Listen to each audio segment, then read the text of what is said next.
You always ask the questions nobody asks. So And a lot of it's happening in my own house. Here. because it rains so much.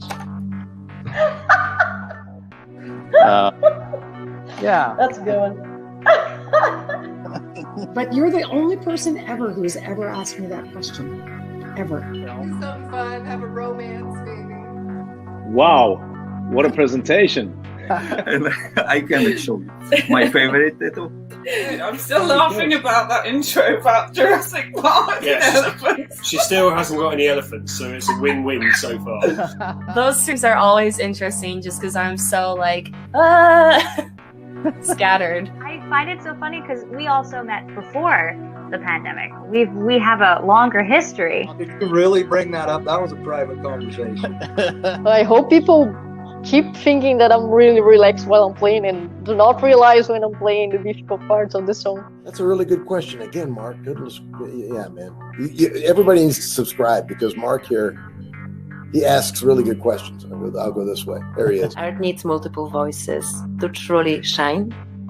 So that's when I say, okay, you need to really learn how to do it right. It's bound to come out at one point. So this was what was coming out. Oh, you sure you're not interested? I was like, don't ask me again. I can't refuse that twice. Wrecking machine.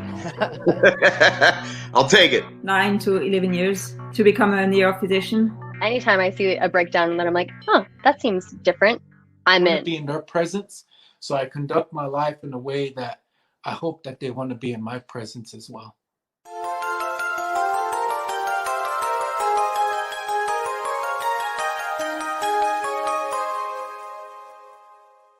It's okay to accept that, you know, like you said, if you have multiple interests, that's all going to kind of come together in said song or said project. It doesn't always have to be separated. It's a really good point. I'm so excited that I get to be able to be your 100th streamed episode. Yeah, again, anytime I think of, what was the 100th episode in 2021, I'm going to be thinking about you. That could actually come in useful when you're on the road, like if you get into an accident or something. I know who to sue. Yeah, exactly. Well, good evening, good morning, good afternoon, wherever you are in the world. I'm Mark Sugiyama from Eclectic Arts. Thank you so much for joining me on this Thursday, the 30th of December, 2021. And gosh, this is the last live stream of 2021 for me. This is also the last new Fun Table session that I will be conducting for this year. And before we get to my guests and everything, just want to thank everyone for your support. It's been crazy, as I was mentioning to my guests pre-show, that this is live stream number 160. I never start a year with like a goal in mind of like, I need to hit so many live streams or so many reviews or whatever. It just kind of organically happens. And I already know based on circumstances that the chances of me hitting 160 live streams next year, it's pretty much impossible. Unless something else drastically changes, and you never know. I mean, the last 2 years, all kinds of surprises have happened. But yeah, this is also my first live stream. I just thought about this from this place where I live now, because I didn't do one in November. I moved here Halloween weekend, so this is kind of where my home base is now. And I always forget to change this. Hi, Ove. Good to see you in Norway, which is a couple hours, well, maybe 2 p.m. over there or something like that. Good to see you. Hopefully you had a nice holiday or nice holiday season right now. And yeah, I just want to thank everybody for just joining me and doing what you do and supporting what I do.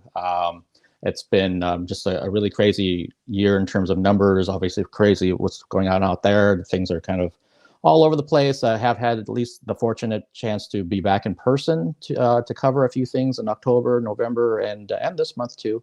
And so next year, I don't really know. I don't have anything in plan in terms of goals and all that kind of fun stuff, but we'll talk about that as we go along. I do have some live streams that are coming up in January. Nothing's solidified yet, but if you would like to know just like what I'm up to and any kind of end of the year things that I post about, you can follow me as Eclectic Arts Media, one word, on Instagram. That's where I post everything first. And then some of that information migrates over to other social media platforms. If this is your first time joining us on my YouTube channel, if you could do me a huge favor and hit that subscribe button and the notification bell. I can actually say that now because I don't have a ton of live streams like, hitting your inbox.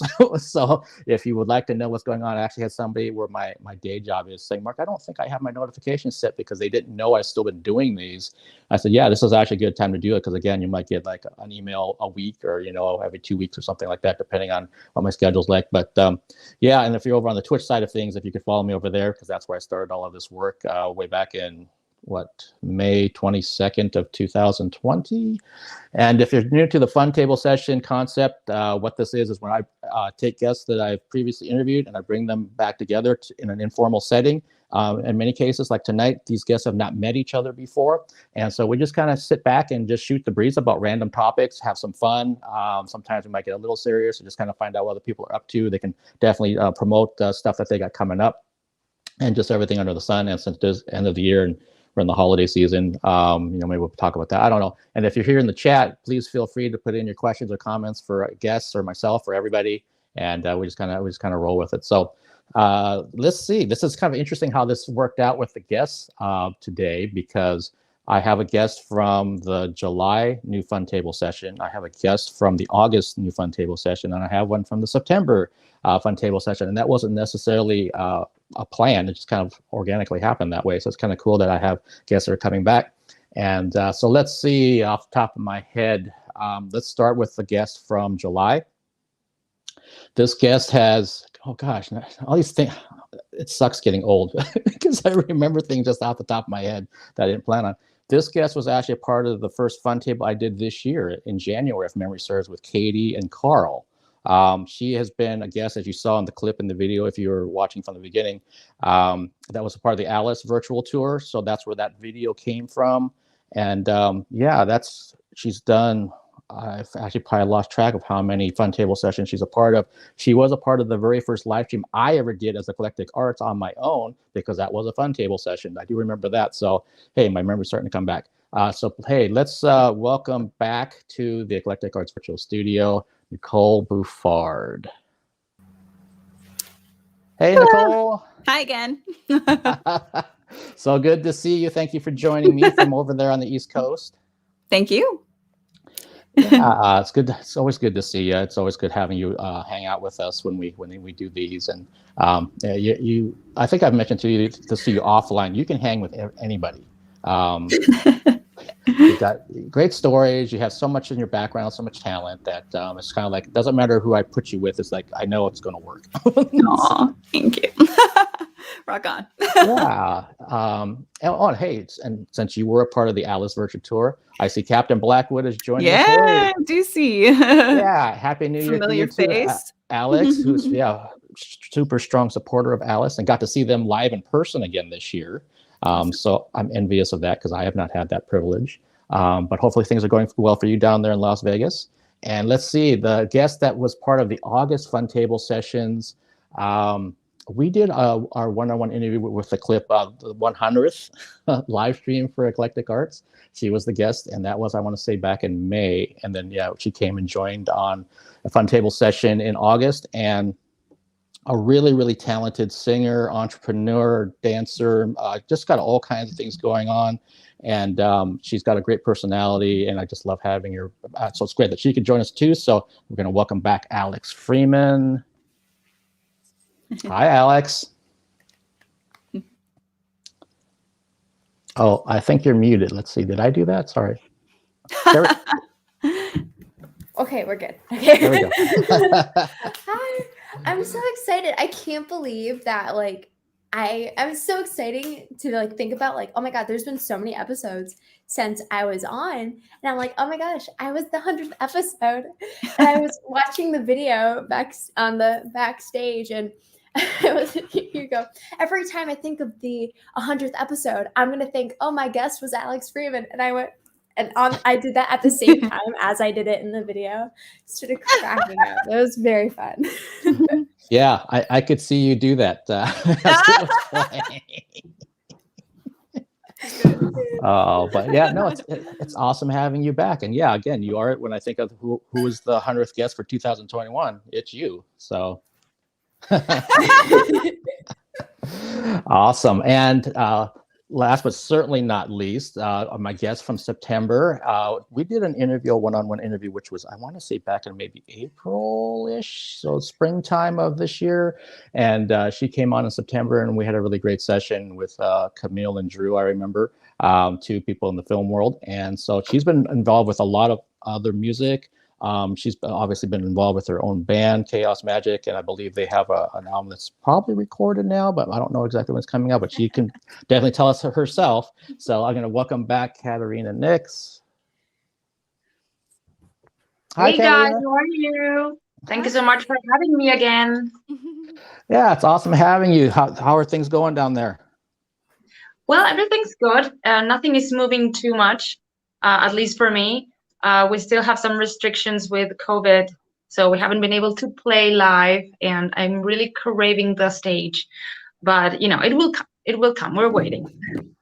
Yeah, it'll get there, and hopefully, even like around here, even though, like I mentioned, for people that want to know what I was talking about with the guest before we went live, that some of the local shows here in Seattle are canceling because of one, COVID numbers, but then two, we're in this weird deep freeze in Seattle right now.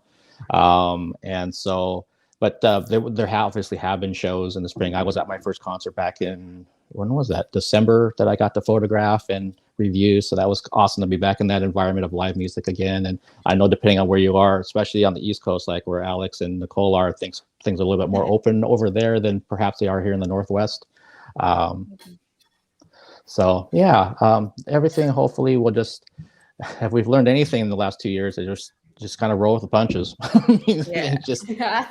And sometimes the punch is pretty hard, but you just have to keep rolling with them until things kind of get better. But at least for me personally, this is, if I think back to a year like this time last year, this is much better right now than it was for me last year in 2020 in December. So there's always that. But yeah, so I guess we can kind of go from there. As we know, what are people planning, or maybe you're not even planning, what are you hoping to maybe start doing in 2022? Or is there something you're working on that's going to bleed over into 2022? Anybody? Okay.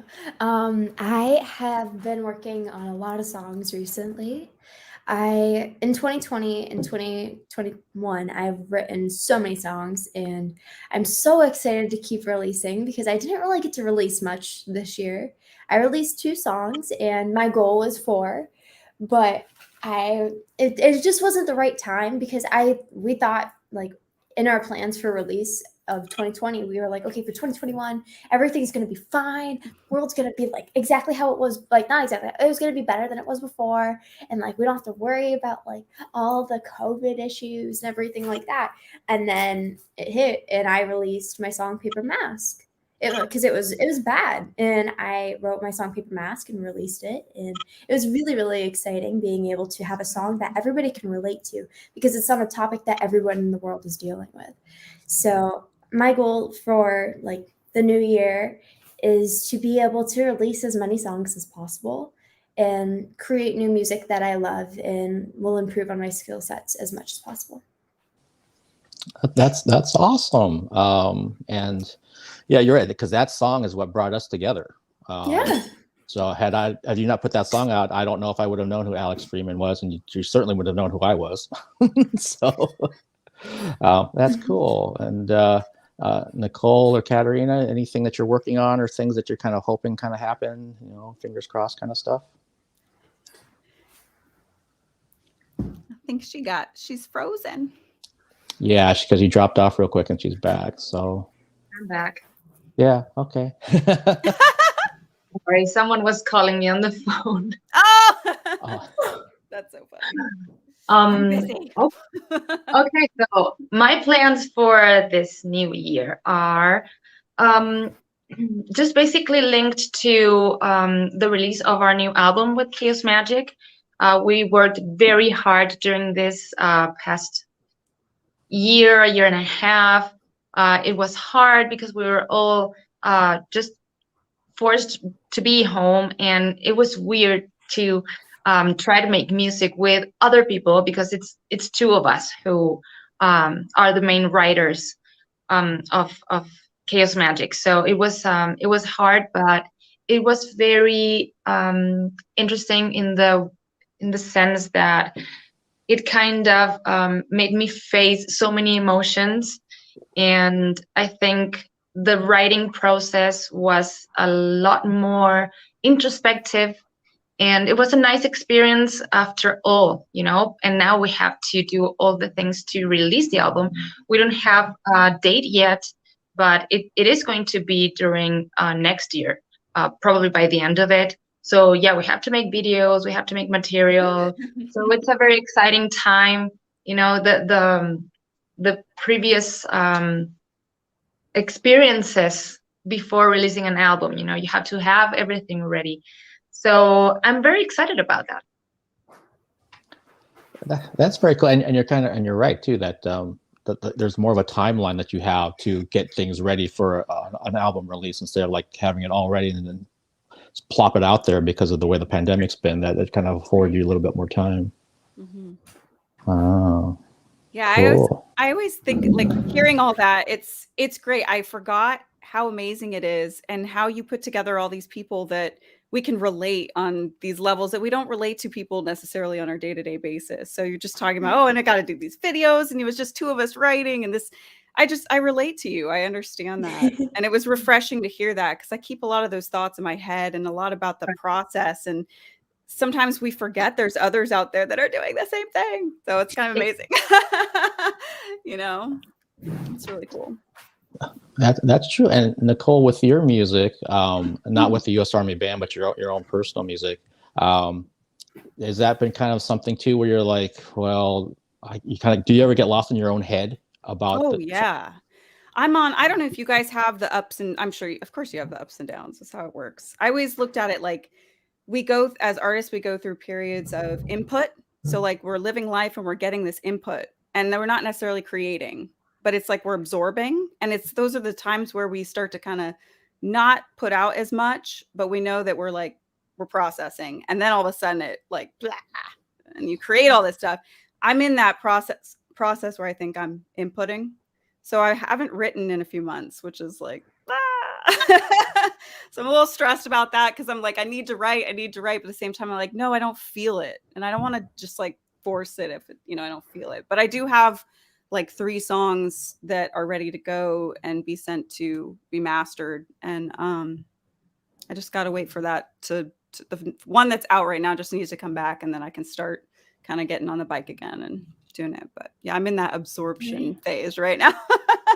Kind of absorbing life. Okay, well that's cool. That sounds like, I mean, in Caterina's case, the album's ready to go. Alex has got songs that she's written that are going to be coming out. Nicole's absorbing as much as she can right now, and eventually that's going to end up in being new material, new songs.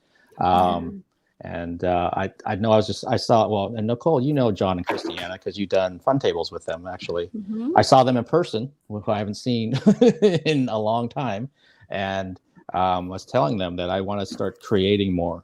I can try to convince myself that every review I do and every live stream or interview that I do is creating. It's like, to me, it's not taking something from nothing, and I miss that. So if that's songs, I haven't done a painting since March. So I want to start getting back into more of that kind of thing. And some of that will naturally happen just by being back at the show and grabbing my camera and having to dust off the lenses and that kind of thing. Even that was kind of surprising how bad my photography had gotten. Oh, no. Oh, gosh. Yeah, thank goodness there was an opening act in that show this month that I was shooting, because I'm like, oh my gosh, I kind of forgot my settings and what I'm supposed to do. And like when the light changes and someone's moving, oh, can't you stop, just stand there for a second. And I mean, I got stuff that was serviceable, but yeah, there was a lot of rust to get. But I love getting that back into that process of feeling like I'm actually creating something from nothing. And I hope that I get a chance to do a little bit more. Well, I know I'll get a chance to do more of that next year. So yeah, and I see Ove's talking about I should put on some ice skates and give the people a Seattle an ice dance show. Yeah, some sort of creation. You know what? Alex had roller skates on in your video, right? Yeah, it was Lost Boys. So there's the iconic vampire movie, Lost Boys, which I themed my music video off of. And we wanted to have something that was really interesting and cool in the music video. So we were like, okay, we're not going to rent out a carnival. That's not happening. So we decided, no, what can give off the same vibe? So we were like, oh, roller skating rink. So we rented out a roller skating rink, the entire place, and we shot from like 3 p.m. to about 4 in the morning. And that was the second half of the video. We had already shot from 6 in the morning. So it was a really, really long experience, but it was really exciting to be able to like have a cool, to have something that like was based off of something, so you have ideas to pull from, but at the same time you can make it uniquely yours. And the hardest part about filming the entire video was trying to dance on roller skates. It's not the move. It's just it's hard. not. I bet that's totally hard. One thing is it was like very like big like foot movement, so we had to like pick up our like legs to try to do the dance. The thing is they're so heavy that like it's not graceful. So, nobody was graceful. Yeah. I bet there's so many bloopers that I will never get to see, that it's just all of us like falling. But you have to be like, we need the bloopers, man. Send us the bloopers. Come on. It's the best part. Yeah, I've actually never roller skates I've done many years ago. Ice skates I've never been on, so really? that would probably be a nightmare for me at this age of my life. I love ice skating. I'm from Syracuse, New York, where about 9 months out of the year it's snowy, so it's cold, and the ice situation going on in Seattle right now, that's that like 90%, like literally about half of the year. So it's like I went ice skating a lot when I was younger. I love it, but nobody else in my family does. My parents hate it. My sisters think it's the most terrible thing on the planet. And like, I have a friend who's obsessed with it, so we go ice skating every now and then. Okay, well, if I ever meet you in a cold environment, I guess you need to give me lessons, because I suck. You gotta get those like the walker. They give you a walker. You learn with it'll fit. You know, you'll feel right at home, Mark, with a walker. Mm-hmm. I still stuck at ice skating. I never said I was good. Don't take that as that.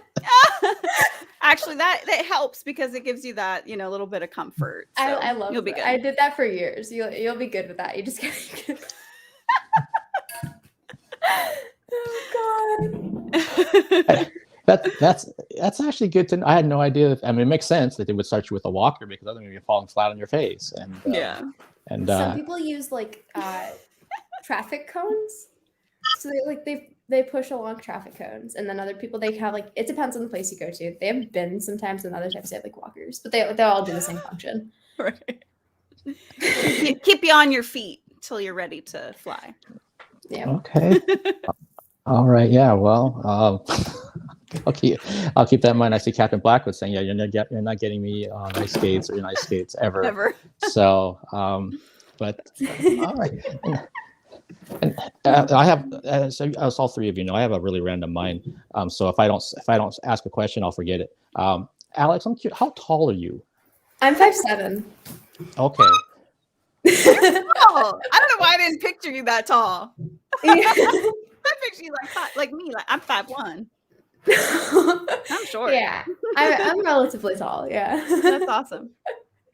Okay. What's the source of that question? He's random. I actually have there is a thing behind that, because I knew that you had told me during the interview, plus I think I saw stuff later that you had walked like in Fashion Week or something of that. So I'm like, well, you got to be a certain height to be doing that, since I used to work with models. And I kept thinking, right. I actually thought maybe you were like 5'9" or something. So 5'7" is. I'm like in heels. I'm pretty tall. Yeah. The thing is, you never have to be flat-footed for modeling. So depending on how tall your heels are. So I have a friend, she's a model. She has her own like a clothing company and everything. She's 15, but she's like seriously maybe like 4. I feel like she's 4'11". She's really, really short. This girl wears the tallest heels I've ever seen. She wears like, oh my God, I don't even know. But she ends up being the same height as me. So like same height as me without heels. But so she works for modeling, and also she has her own company. So I guess that works too. But nice. It's interesting to see like now how companies are a lot more like embrace like different heights better now, because like you're never going to be flat-footed, honestly. If you're walking down a runway, you're going to be wearing heels. If you're going to be taking pictures in heels. So it's just interesting to see. That's cool. Yeah, and that's a good point too. They're trying to be more inclusive of not only heights but body types. Everything. So that's true. And Caterina, I know you're on a different system down there for height. So I'm not sure how tall you are. And I'll convert it. Hold on, let me bring up Google. You tell us in Google. I'm 170 centimeters. 170 centimeters. I don't She know how much. is. Oh, I know how tall she is. Let's guess. Everybody guess. I have no clue. Don't drag me into math. This is not. I'm gonna say like 170, maybe like 5'6". Ooh, you're close. She's 5'5". Okay. 5'5". Yep. Okay. Actually, you're about 5.5. Okay, 5.5. 5'5". Yeah, 5'5". Maybe 5'6". Close to 5'6". Okay. So you're right, Mark. I think it's such a 5'6", but yeah. Yeah, 5'6". Oh. Yeah. Oh wow. Okay. 5.57. Yeah. So we've got 5'1", 5'7", 5'6". I'm 5'5". Captain Blackwood's 5'4". I see. Oh. Wow. I'm not gonna lie. When I got home today, since I had an early day or whatever you want to call it, I actually fell asleep in the afternoon. I was trying to watch something I was supposed to review, which is terrible. I'm not gonna say what I was watching. It wasn't that boring. I think I was just tired or something. And yeah, I woke up and it was like, what happened to that character and what's going on in the movie now? Aww. So now I have to go back and watch that, obviously, so I can write a responsible review. That's how it goes. I really liked it when. Wait, what happened there? That. I liked it when that happened. Yeah. Oh, I see, Captain Blackwood. You're 5'6". Okay, you're guessing 5. Okay, I get it. Oh, so you're the same height then as Caterina then. All right. And then Ove, you're 6 foot. Oh, okay. Wonderful. Our tall Norwegian. Oh gosh. But yeah, I don't know why I said that. I think, yeah. It's a fun topic. We went on a spree. We're good. Yeah, and I still think back to Alex when you did the one in August with Anna and Joe. That I think especially Anna. I think she was really, really shocked to find out your age. I don't think she knew like how young you were. Yeah. Typically, nobody really guesses unless if I'm like. And let's guess. Let's let Nicole. We're having age guessing game. No, we're not age guessing on this show. No. I'll guess yours. I'll guess yours because you're young, so it doesn't matter. We won't go there. We never go there.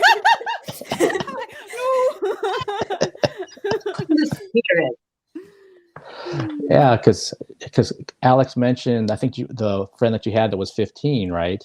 That was doing modeling or what have you, and you're not even to that age yet. You will be in March of next year? Oh. Yeah. I remembered your birthday month. I'm 14, yes. You're 14? I was going to say 19. You're young. Oh my goodness. Yeah. That's amazing. Yeah, thank you. Yeah, it's really funny because like I've gotten I go live on TikTok a lot. That's my that's where I do most of my like communicating with people.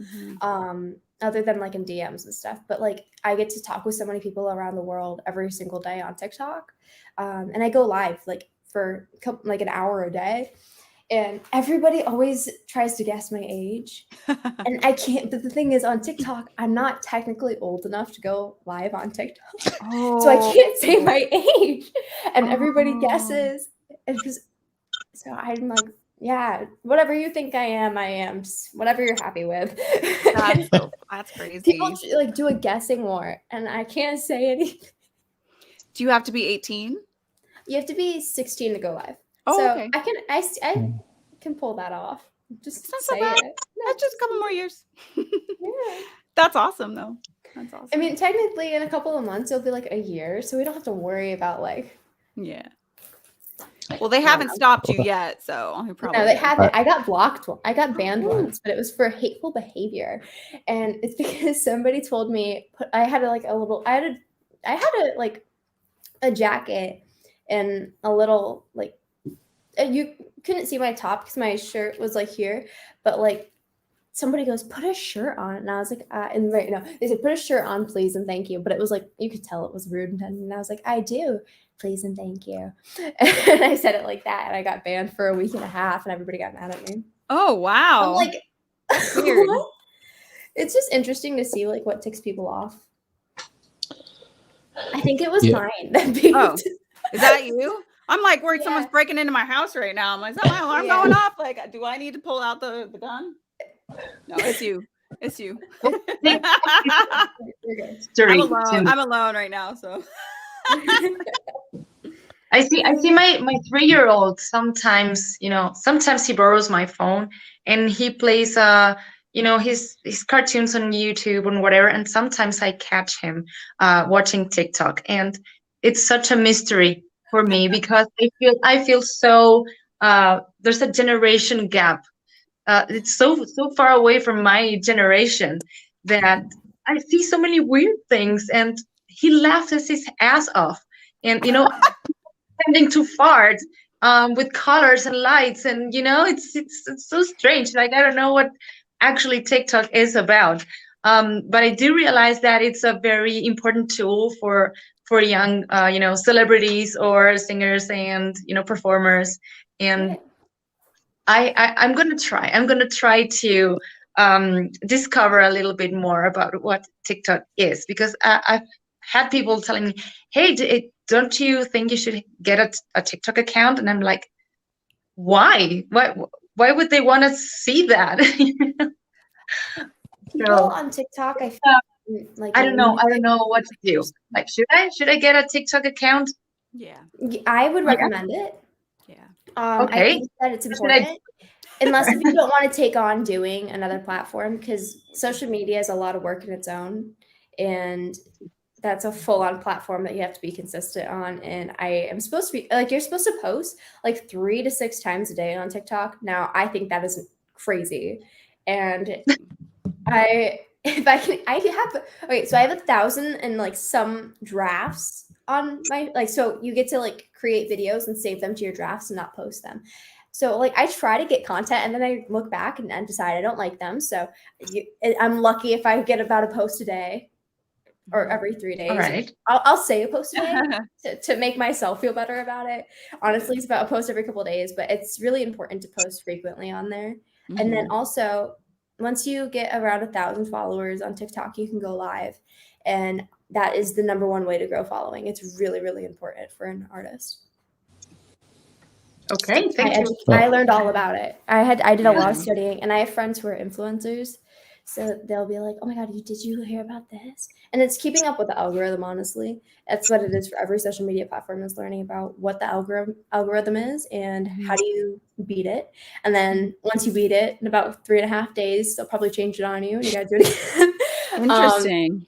But it's really cool to see like how you can connect with so many people across the world through social media, and especially through going live, especially on TikTok, because TikTok will serve your live on the For You page. So that's if you don't know, that's the page where for the people that you don't follow, random people's videos will come up.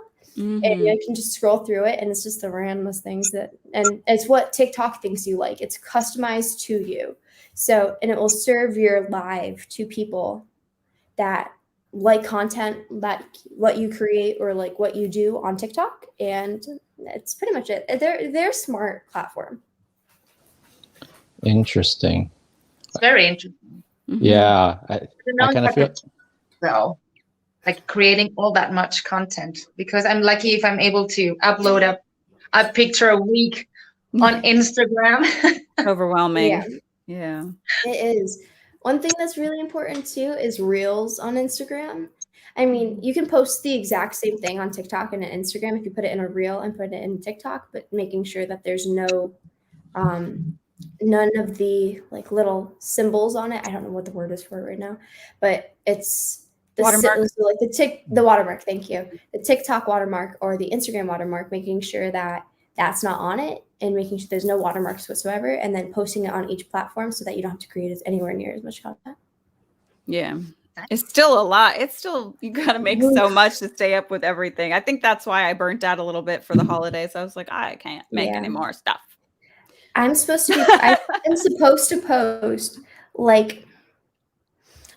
be posting like 6 times a day on Instagram, and I can't bring myself to do it because I am currently on the Instagram Reels deal where you post content and they pay you for your Reels. Oh wow.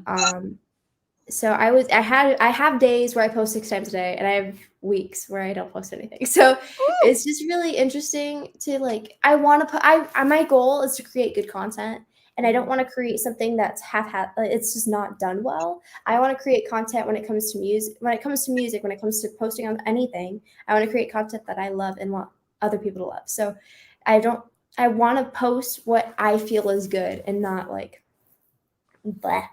Like there's no point in posting useless things. So exactly. I don't want to do that. And I want to work on creating good things that I can post that people will find interesting. Yep. It takes a lot of time. Almost like takes more time than actually like writing and producing music. And overall, like if I accumulate the amount of time I put into social media and then the amount of time I put into music in a week, probably, yeah. Like not sure which one's more. Yeah, I mean, I work on music every single day. Yesterday I wrote 4 songs and I started recording them, so it's just finding like a good balance between finding a way to like create and then social media create, and find a good balance between, and hopefully be able to mix them together, so you having whatever you wrote, like show snippets on whatever platform, talk about why you like this song, what you feel is gonna like. It depends on like what type of content you're reaching for, and being able to match your life in music or anything to creating some content. I feel like that makes it easier. If you have something that you're actually doing with your life, it makes it a lot easier to get content because you just have to pull out your phone, film whatever you're doing, and put it back down. Versus, what am I going to do with my life today? Like, what am I going to do? What is going to make me seem interesting on social media? Yeah. Sometimes I feel like I'm not taking full advantage of social media at all because I don't really know the depth of it. But I really want to try. I don't really have a lot of time to do it, but I think it's such it's a tool that allows you to reach so many people, and I've been wanting to just get closer to that. I'm gonna give myself the time to do it. I'll ask you, Alex, for some advice. Absolutely. Yeah. I have been running my dad, as my parents have their own companies, and my dad has been working on my dad does life coaching. So he does like thought of the day, and he does like things to help you with your day. And they're literally like 10-second clips. Aww. And so we have him film them, like a ton of them at once. Then I go through and post the same video on Instagram, YouTube, TikTok, Facebook, and then share it to anything else. So Pinterest, everything. And it's the same video, just thrown across all different platforms and using different hashtags and what works best for what the audience looks for on there. So it's just learning, like, I can use this thing and spread it to every other platform and not have to create each individual thing differently, because that will take up so much time and there's no need for it. Yeah. I feel inspired to make some content. Man, I've been so slacking this holiday. That's okay. Me too. The last time I posted was Christmas, so it was super long ago, but still. Yeah, I think I do stories every day. I'm really good about stories. It's just deciding what to post. Well, I do a lot of photo shoots. So like, which photo do I pick for this one? But I like this one. But I like this one. Can I put them together? Yeah, but what do I write for it? The thing is writing captions for me. Like, what is going to seem? Oh yeah, I hate doing that. I am so lazy about my captions. This is a photo of me. This is what I did today. This is my picture. Like, or I'll just put an emoji. Sometimes I just put an emoji, like camera. Yeah. Photo. Oh my god, I'm queen of emojis. Yes. Camera star. And hope for the best from there. Yeah. The thing is, hashtags are so important. So it's like my caption could people like to read captions, so typically. So they want to know what's going on in a person's life. But if it's too long, if it's over a paragraph and a half, I'm not going to read it. So it's that balance between emojis and a paragraph. Right. And then just having good hashtags. Hashtags are what brings it across to new people so that you can actually build your audience. Yeah. Which is so important for me being musicians, because you need people to stream your music. That's and how music is sold now is so different than how it was even 10 years ago. So getting physical copies sold to my audience is from 10 to about 25. So having that's a it's a 15-year group that I can accumulate. But a 10-year-old's not going to buy a vinyl. A 10-year-old's not going to buy a CD. I mean, I will buy any vinyl and CD. I love that. And I feel like older Gen Z is really good about, oh my gosh, they released this. I have to have the physical thing because that's not something that we've had. And I feel like in between the different generations, finding different ways to pitch to them to get physical copies, I feel like it's really important. And then also just stream my song gets really, really frustrating when you're especially because you have to promote stuff on everywhere for weeks and weeks and weeks. And it's if you say stream my song 30,000 times, no, at this point, it's I don't want to say I don't even want to say the word stream those words in the sentence for a while. Yeah. So it's just interesting to see okay, how do I build my audience to say, hey, I released a song. I would love if you check it out. Say it 6 times and then be happy with that because the audience will check it out and support and stream it from there. Yeah. It's amazing how everything is getting virtualized nowadays. I was watching a video today about the NFTs because I didn't understand That's so wacky. Blowing. You can buy a tweet from someone for $1 million. And I'm like, okay, how do I do this? Yeah, well, that's NFTs how are weird. Oh, I learned a lot about NFTs before they were I worked with a guy who was in on what was going on with NFTs before they were massively released for artists. So this was about in February because we were learning about, this is cool. And at the time, the guy was talking about creating a physical currency. So you could pay for it, and it wouldn't technically be an NFT because non-fungible tokens, that doesn't work with not paying for things, but it would be a physical currency that you could get at stores and you could put, and it's artist-based. And he was like, oh yeah, there's these things called NFTs that people are going to start releasing with music. You'll see them come out soon. And then about less than a month later, you see Kings of Leon create, I don't remember if it was $1 million to 3 million. It was somewhere in the millions.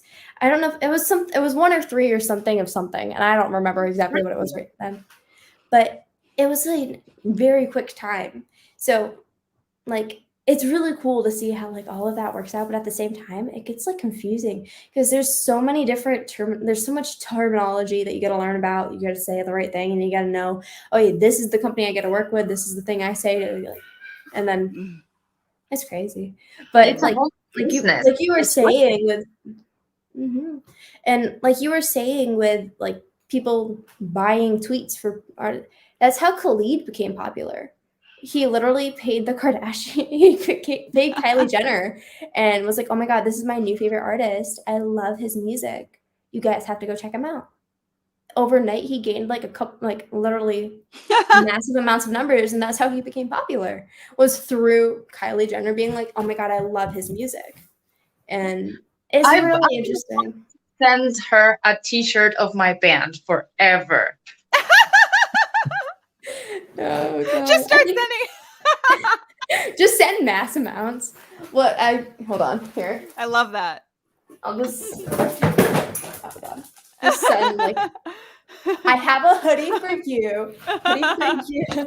I love posted that. how it made me feel. Oh, a hoodie. I like hoodies. I like hoodies. Yes. I have t-shirts, but like I personally would wear the hoodie. I wear the funniest thing is when I first made these and I had a release party for my song, and people were like, "Oh my god, there's hoodies. I want a hoodie." And then I was, but it's so funny to be like, "Oh my god, I go out in public and I have my face on my own shirt." Like, that is funny. Can that be overkill? Like it could be a little bit overkill, but I don't care. I think it's very exciting to have my own face on my shirt, and it's really cool. And the thing is, you don't technically know. Like if you don't pay attention, you wouldn't exactly know. You just see, oh, cool, yeah, merch. And be like, I think I want one. It's artsy. We'll send you one. Yeah. Oh god, it's so fun though. Like being able to see, like people on TikTok are like, "Oh my god, you have merch?" I'm like, "Yeah, I do." They're like, "Oh, I want merch." I'm like, "Go check out my website now." Here, go.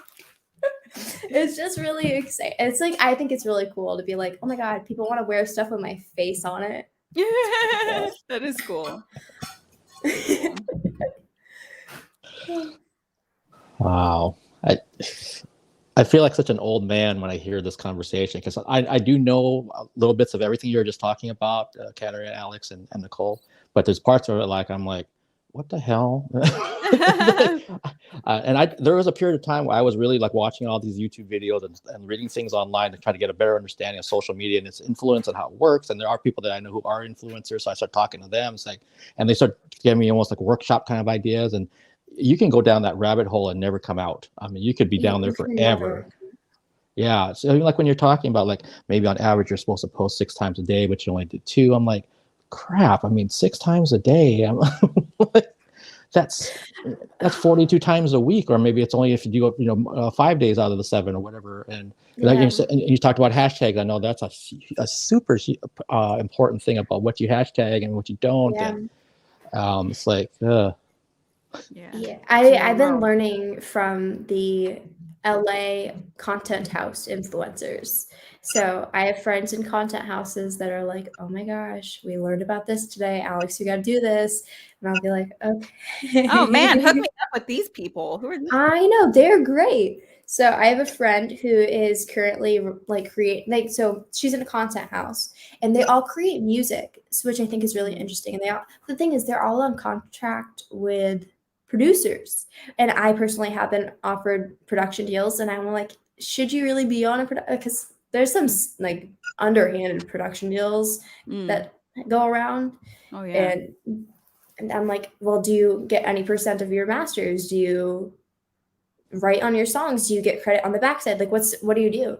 And now they're starting to write more, but before it's their producer that they were working with that was not being beneficial for them. And I was like, what? No, this is how you get it. Like, but one of her best friends has 5 million on YouTube. Wow. And they post every day on one of their YouTube. They have 2 YouTubes, one for their content house and one for the friend that has 4 or 5 million. Then each and every single person on the content house post at least 1 day a week, so you can go through the entire content house and see their video depending on the day. So, but they taught me, I learned a lot about like, you got to do this, you got to do that, you got like all of this stuff from her, which is super, super helpful. And she I believe she hit 500K on each platform recently. So it's really good learning experience for sure. Yeah. And having friends that like, if I don't understand something on a platform, like, what do I do here? I'll call her and she'll be like, you got to do this and you got to do it now so that you can be able to get the the beneficial parts of it. Yeah. It's a whole new world. We just started, well, I shouldn't say we just started, but it's amazing at the Army Band that COVID really forced us to start, actually paying attention to social media. It always confused me. I first got there. It's like, well, there's not a whole lot of online presence. Like the video quality was always like, we did live video and it wasn't polished really. It was just like, here's a video of our live shows. And thankfully we started doing Instagram reels, and the Army can't be on TikTok. Unfortunately, we're not allowed to be on TikTok officially, our band, the Army band. So, but it's just been amazing seeing them transition into that and start to learn stuff that I've kind of known for a while from living in LA and wanted to get more involved in. So yeah, It's interesting hearing someone young talk about it, because you've just grown up in it, and it's different watching adults try to figure it out. It's normally the millennials that are the quickest of, like, because they're the ones that are in programming the algorithm to see what's going to happen. So learning about certain people on social media will post like, this is what you have to do this you have to post this many times a day so that people will see your stuff. Yeah. And those videos are helpful, but I feel like it gets screamed at every time. So it's like navigating. And I definitely did. I grew up very, I post, but the first time I got Instagram, I was 7 years old. It was, well, actually, no, I had it in 2012. So technically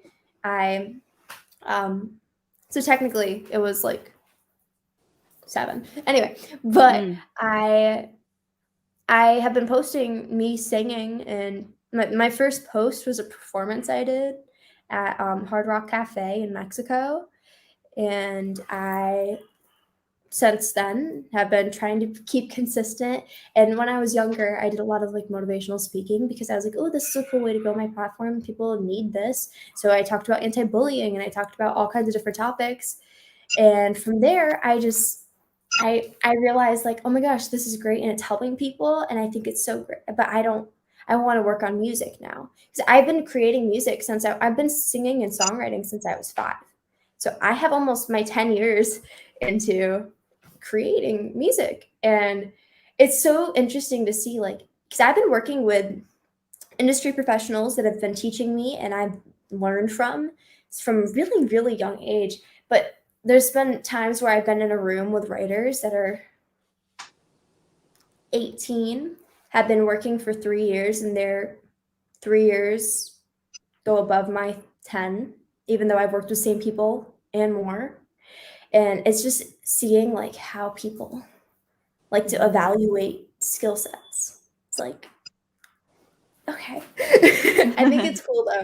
And I love being able to speak with people who have been in the music industry and understand it and are going through their own experiences through it. Because I've worked with a lot of songwriters who will say yeah, I've done this.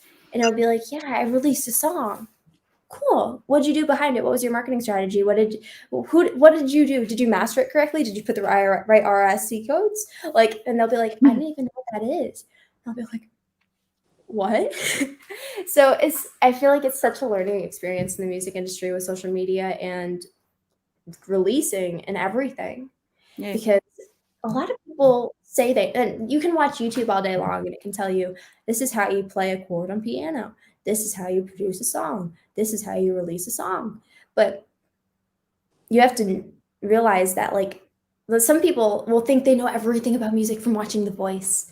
Oh. And it's oh no. So I love being able to see how each person has such a different, they see things so differently. Everybody sees things so differently. And finding a way to connect everybody's views and ideas and everything all in one to see oh my gosh, this is what's working for this person and this is what they're doing. How can I help this person? And just coming together as a group. I feel like artists are so divided sometimes because a lot of people tend to think of people as competition when we should be thinking of them as friends that can help us and that we can work together and help each other. Yeah, I would love to say that's a youth thing, but I have learned otherwise, unfortunately. You'll find that there are some people that never grow out of that. Yeah. But there are a lot of people that have, and like Tosh and Alice and whatnot. There's good artists out there too that don't act like that. So yeah, and I would throw in there too. I think some of it has to deal also with the style of music that you do. So I'm thinking like in Caterina's case that if you have anything that's related to metal, they go to the live performance always and physical everything. which is Yes. counter to Yeah. everything that's what is social media based, basically, even though those bands have to start picking up on that because they're missing out on all this other new generations to get into their music. And you never want to do that. But I can only talk about, my experience, and I work with a label, they're Italian label, they're Frontiers Records. They have had all sorts of classic heavy metal and rock bands. They have represented Journey, Whitesnake, and lots of very classic bands. So it is appreciated for rock and for metal to have a physical product to offer, like CDs, vinyl, merch, but the fans are always looking for that extra feeling of belonging. And maybe it also has to do with the age of the fans that follow these bands or, this style of music. Because there is a background of like older people connecting with this kind of music, but also new generations. And it's our mission as musicians and as artists to connect, both worlds. And that's Right. why I was asking you, and I was telling you that I feel like I could take more advantage of the modern days, because I would really like to connect this, vintage kind of audience and the new generations, and be, like a bond that brings them together. And it's a beautiful mission, but I'm still trying to figure it out, Right. and I think it's an important thing try to do, at least as an artist. Right. My producers are in a rock band, and they are actually doing really, really good right now. They were charting in the rock charts for Spotify, and they're really interesting because they take like their favorite nomadic vision, and TikTok eats it up. And TikTok's really good about music. I would highly check, like, if you're gonna, whatever you're like singing on TikTok or whatever, creating music-based content, people love. And I think that's something that, like, as artists, a lot of people don't think. They'll be like, yeah, but they hear me sing on this. Like, do they really want to hear me sing on here? Like, are they gonna get sick of me? No. The attention span is shorter than a goldfish now. So I'm like, before we had at least some competition with a goldfish. Now we're below it, and it's so sad. But the content and you have to feed content. And if like literally you can sing a song, film the entire thing all the way through, cut it up into 10-second segments, because now 15 seconds is getting long because people can't they're not gonna, like, I personally, I'll watch a 15-second video and I'll be like, that was great, but depending on the audience, they'll be like, okay, 7 to 10 seconds, chop that thing up, give different content in between, and then you have, let's say, a 3-minute video. You have massive amounts of content to give because you filmed a 3-minute video and cut it into like 10-second segments. I'm looking at my TikTok right now. That's good. I just got a new phone and my TikTok still hasn't downloaded on it. And it's been taking all day long. But I was putting up some instrumental music because I started producing like background music, because I thought, oh, that'd be a nice like second career after my singing career. Like I can maybe produce background music with my, studio. I got like 600 likes on one. That's good. Super nice. I mean, yeah, that's not bad. But I'm not like really. I'm not like. I'm kind of proud of that, because this is just me messing around. The thing is, I think it's important because you have to be able to be happy about each and every single achievement, whether it's big or small, because it's progress. And because for me, there's a platform, it's called Triller, and it's supposed to be like a knockoff TikTok. Now, I don't think Oh, I'm supposed to great. say that. We have another one. Ugh, There's another can't one, do and I'm it supposed to be anymore. posting on it. I have 10 followers on there. I've been on there for months and months and months. That's so weird. And you've done really well elsewhere, but yeah, that's so weird. Yeah, I've posted the same videos. Like I have one video because I have TikTok for my bird too. And on Instagram Reels, it's like got 15,000 views on it. And then I put it on TikTok and it has 32. Exactly. Same video. Exactly. That algorithm So- you're talking about. Yeah. So, like, for example, I get probably about 400 views on Triller, and I have 10 followers. And I'm like, this is, and it gets so frustrating. But, like, being able to say, like, I have 10 followers on one of the most complicated platforms I've ever seen before in my life makes me feel really proud of myself. I'm like, I did that. The thing is, like, for example, Charlie and Dixie D'Amelio, who are the biggest TikTokers, they have like a couple thousand, and it's like, oh, so I guess I'm not that far off. I wonder, that platform sounds like if it's complicated, it probably won't stick around. It's owned by TikTokers. So Oh, it is? Yeah. Well, I think it's developed by It's developed by TikTokers. That's the keywords with the quotes. Interesting. Their names on it. I don't think they had anything to do with it, but their names on it. Oh, gotcha. Because I feel like it's not user friendly. Right. It's not a user friendly platform. So if you're a content creator on another platform and you've done well on another platform, you would make it user friendly. Yeah. It's not whatsoever.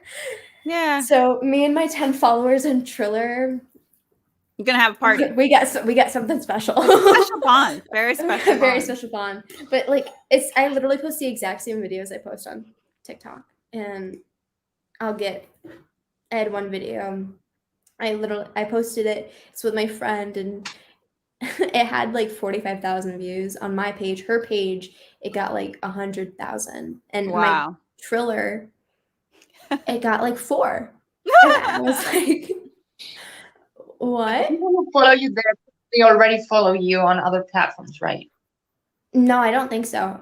Because like it's really, because like, and another thing is fan pages. People create fan pages, and you'll have your fan page will have like the people that follow on the fan page don't even follow me, and I'll be like, they must really like my the fan page better than me. Maybe they create better content. What are they doing? They don't realize probably. That's so annoying. God. And there's a couple of them, and they like not a single one of the people on the fan pages actually follow me, because I was like, oh cool, that's so exciting, like I have fan pages. Like, why did none of these people follow me? Maybe my fan pages are just better than me in actuality. Oh no, people are just confused. They're just confused. I hope so. They are. Yeah, and I'm such a dinosaur when I hear Alex, you say that people have made fan pages and they're not even following your actual page. I'm kind of like, what kind of fan are they then? Yeah, a confused one. A misled. Maybe they follow me on a different platform. Maybe That's what it is. So they see my content from other platforms, but when they're taking pictures from my Instagram, it's like, if you don't follow me on Instagram, but you're posting pictures of me, like, what? Wait, what's happening here? It's interesting though. I mean, I see, Mark, I see your content like literally every single day on one platform. So you do really good. I see you at least every single day. So okay, I think you're doing great. Well, if you say so, then I'll take that, because you obviously know what you're doing and I don't. So oh god, we're all learning here. Yeah. Yes. Taking notes. The music industry and social media combined are just learning experiences. And definitely becoming intertwined. Yeah. It's like what Caterina was saying, that if you're coming from a certain world that maybe doesn't use it as much, you really need, that's even for someone like myself. I mean, I really needed to start investing some time into it. That's why I did, because I'm missing out on opportunities to to reach out to people that might be into whatever I'm doing or whatever the guests are that I interviewed that they're doing, and I'm not stubborn enough to say, well, I don't need that. It's like, well, no, I need it to some level, because I need to figure out what this is. I can't just dismiss it. Even like that one you just talked about, I never even heard of that other platform that you just mentioned, Alex, that's owned or whatever by the same TikTok there's people. There's so many platforms, and there's some that like I feel like like Snapchat now. Snapchat is becoming a platform brands are looking at. And I'm like, I don't even have Snapchat. Like, I'm not allowed to have Snapchat. And I don't really want it at this point. If I have to run another social media platform, I don't have it in me right now. Snapchat is one that you have to have different content on because you have to have it. It's got to be like your daily, like, oh my God, live my life with me. Like that type of thing. Like, I'm busy working. I don't need to show like, oh my gosh, I'm walking into a studio. Oh my gosh, I'm writing this song. Look at this 4 lines of lyrics I wrote that I'm going to write the rest of the song, but I can't show you because somebody on my story might steal it. Like stuff like that. It's ridiculous. And I feel like I don't want to do like, I think it's so exciting to be able to post on like Instagram because now there's literally like 10 years ago, people weren't as connected on social as they are now. Making new friends on social media, finding new people, working with new people on social media. It's really cool. But at the same time, it's like, oh my God, I got to post so these people like me. Very exhausting doing it all. Mm-hmm. Yeah, it's its own job. Right. I mean, if you're doing it right, I mean, you have to dedicate that amount of time to it. You can't just be dismissive. And like what Alex was saying, you want to make sure that you're putting up things that you're proud of and as quality. Not just throwing any half-ass thing up there. That doesn't work either for you. So, and I go in waves where I'm like, yeah, I'm really focused on this, and then there's other weeks I'm like, oh, fuck it. I'm just like, I don't want to deal with this. Right now, I got too many other things going on in my my personal life or whatever else is going on. Right.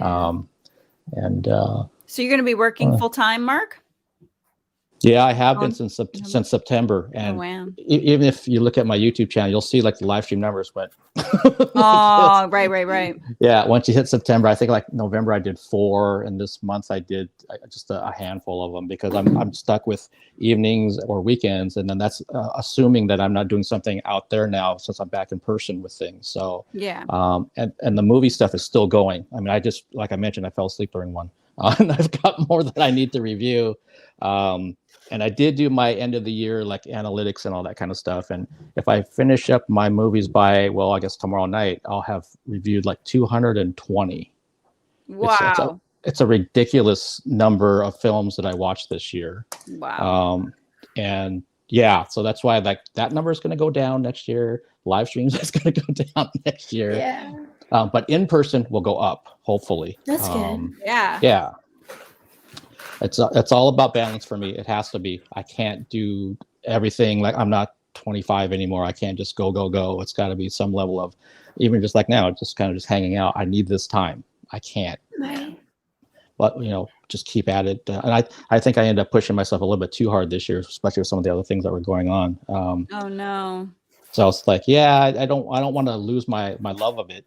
So it's like, yeah, that's when I know I need to pull back, and then I'll start finding that that feeling again. So yeah. So Totally Mark, okay. typically go ahead. I was just saying it's totally okay to pull back sometimes. Yeah. So Mark, typically what do you do when you do like in-person work? What overall does that cover when you say, oh yeah, I hope to be doing a lot more of in-person work? What do you mean by that? Explain for us. Oh wow. Let's see. So before all of this craziness happened, and so like let's say if we use 2019 as an example, I am credentialed with the Seattle Opera, the Pacific Northwest Ballet, the Village Theater, Edmonds Driftwood Players, the Phoenix Theater. There might be one in there that I'm missing. Broadway at the Paramount. So every national touring musical in North America that comes to Seattle, I'm credentialed with that. So that means I will get press invites to go, and I rarely say no. I go to every opening night. That also means that when bands come to town of various genres, from small little 50-seated clubs to big arenas, I can be photography, doing possible interviews, and then definitely writing reviews of those shows. So there's all of that going on as well. And this was before any of the film stuff ever existed in terms of me reviewing films. So in-person stuff, like the first one I did was the Phoenix Theater in October, and I did, what was it? Seattle Opera was also in October, and then I had the Taproot Theater in November, and some other things like that. So, and that's not obviously just doing the show. It means like, so if I, like the show that I did this month in terms of shooting it, photographing it, and then I got to come back and I got to edit stuff, and I got to process things, and then I got to write my review, and I got to put all that stuff together. I got to get it over to the publicist by a certain amount of time. Usually it might be a 48-hour turnaround. Sometimes it's a 24-hour turnaround. And so I have to balance that between, if I'm coming back from my day job, okay, there's only so many hours tonight before I need to get this stuff done. And there used to be a period of time where I would do like 4 events in a row. So I'd do my day job. I could be at work. Sometimes I'm actually answering emails about my day job at the gig that I'm at. Yeah. I'm in the photo pit. I'm there watching the whole show. I come home and I do it all over again, like 3 more times. And then I got to turn all this stuff around. So I was really, really busy before the pandemic. It could be 20 events a month that I was covering. Ooh, that is a lot. Yeah. Once I get really passionate about something, I don't stop. I just keep on working at it. And especially if it's something I love, I just want to keep learning more about it. And those opportunities are there. And it's, to me, it's not so much a fear of missing out. It's more of a like, there's certain opportunities I can pass on now, but there's certain other ones I know no matter how tired I am, like when NBC Universal came knocking, I was like, I need to do this. It doesn't matter how many things I have going on. I need to do this one, and I will find time. That means something else gets sacrificed though. Yeah. So that's where, again, that it goes back to that whole balance thing. So having this virtual world that's been developed for me, which has been awesome, by the way, in the last 2 years, I've been connected to all of you virtually because I've never met you in person, never photographed your show or heard you sing or do your numbers or anything like that. I certainly don't want this to go away because this is a powerful platform. It's connected me to so many people, literally from around the world, because Caterina is down in Chile right now. That's awesome. Yeah, and so eventually I hope to be able to actually make the connection with people in person. So that would be awesome when I get to meet Alex and meet Nicole and meet Caterina in whatever environment that is in person. If it's in their home, their backyard, or in my backyard, or somewhere neutral, that's going to be awesome because that hasn't happened yet. I still haven't had that person that I interviewed here that I've met in real life or whatever. Right. And so those kind of things are. I'm looking forward to that day, but. Again, like I mentioned earlier in this whole fun table session, somewhere along this line, I also want to be creating because I am a musician, and I've been writing forever. So I can't tell you the last time I actually wrote something for fun. It's always work. And I did tell some close friends that I've been working on a personal project since the summer of 2020, and I just haven't released any of it. It's all sitting there. It's going along. It's something that I'm not known for, and that's why I'm excited about it. But I got a long way to still go with it. But it's fun to have something to create. But I can't unveil it yet. Mm-hmm. But I think I've learned enough from a lot of the folks that I've had the pleasure of interviewing to use that knowledge to create something of my own. That's where the spark came from talking to guests. I think this would be such a wasted opportunity if I don't take some of this information from people who are professionals around the world who are telling me all these things, sometimes for like an hour at a time, and I just sit there and go, well, that's nice. Especially as a creative, artistic person, I mean, that doesn't make any sense to me. So that's what, again, there's that piece of my brain that says, well, start putting something into action, make it happen. So I'll kind of go. That's kind of what I do when I mean the in-person thing, Alex. Okay. Yeah. That's awesome. Yeah, and I see how it started. Yeah, I see T Zebra's asking. Enjoyed my interview. Oh, on Tomris. Okay, was residency focused on areas outside of mainstream Western shows. Yeah, that's Almira, who is in Kazakhstan. Who, oh gosh, This is funny now. It wasn't funny at the time to me because, as you know, when I set up my live streams, I try to be as together as I can be and so sure that I'm ready to go. And for the life of us, we could not get our connection to work. I could see her, but I couldn't hear her. And we tried different devices. We were going back and forth with everything. And this took so long because of the time difference. It's massive. Maybe it might be like 19 hours or some kind of time difference thing. And her English that's clearly not her first language. So it was like, I was ready to give up on it, but luckily, and here's where social media, I guess, comes in. She's on Instagram all the time and does lives quite often, or at least she used to. So she said, Mark, why don't I host you? on my Instagram, and then I'll save it, and then you can put it onto your YouTube later or whatever you want to do. So that's what we did. Great. Yeah, so her audience showed up in that live, which was huge. She's got a huge following. And then I told her this year, it's like, I want to try doing it my way, meaning having this thing in front of me and the Eclectic Arts thing here in the corner. So we figured out what the problem was. And so I had her back. So we did one through my channel, that's on my YouTube channel, all that kind of thing, about her film and all the other kind of celebrity stuff that she does over there. And that was amazing that she would be able, like, sitting there using her laptop, trying to use translation to figure out what to say in English back to me. So, and I'll tell you this, and maybe this is gonna get me in trouble, but I don't care. I asked the publicist of that movie about, hey, do you think that she would be interested in doing an interview with me? He said, no, it would be too difficult. And I said, well, I don't take that. If she says no to me, that's fine. So I just said, okay, I'm going to see what happens. And I made it happen twice. So, Oh, wow. That's great. yeah, I don't give up that easy. Good. That's really good. Interesting. Yeah. Wow. I don't know. Social media. Hey, we're doing it right now. Yeah. Yeah, for sure. Oh, man.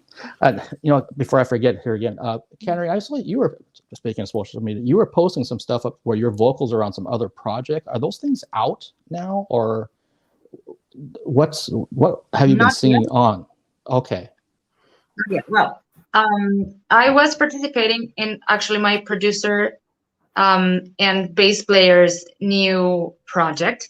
It's out for with Frontiers 2. So it's melodic metal, and it's very, very powerful, and I really love it.